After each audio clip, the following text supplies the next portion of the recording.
สิไขคำเบาเรื่องเก่าละนานมาย้อนว่าเมียนี้ป่ายิ่งได้เป็นนกของเว้ยน้ออันตัวเฮาพันมาสร้างสาวนางพันมาแต่งลูกสาวแรงทำคอย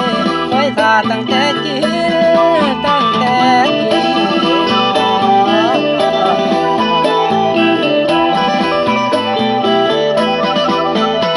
เว้ยน้อคันเมียอยากกินซีนหัวกะแลนไปหา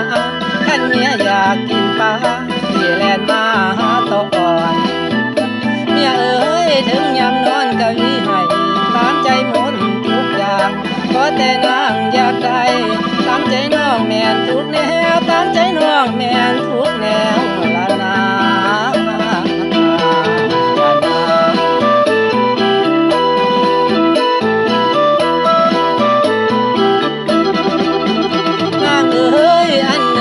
ก็บ่แล้วแนวใหม่พัดตามมา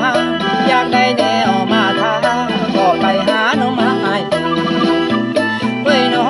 แพงสำใดก็บ่เอาอันใดก็บ่ว่าอยากให้เธอสายอง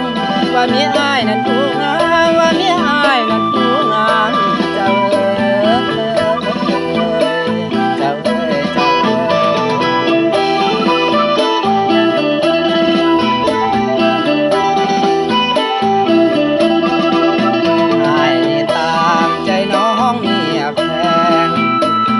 แรงอ้ายนางแงงคนดีน้องอยากได้ก็หาให้ทันทีปานนั้นคนดียังหลากมีประกันก็ดูดนดูน้อยแน่บ่นั้นคืนวันน้องให้หาแม่อ้ายนี่ได้แต่ยืนคอยแลลูกถามหาแม่ปานใดน้องแม่สิมา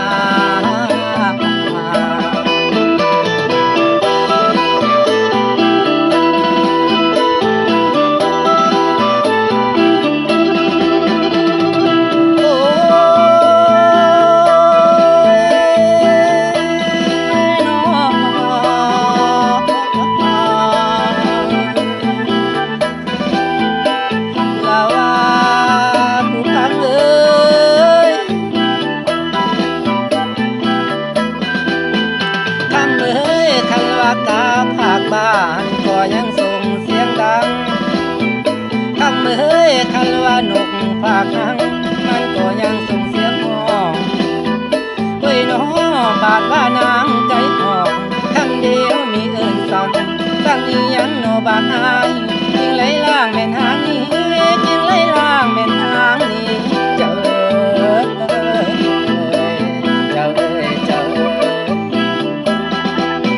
เว้ยน้อ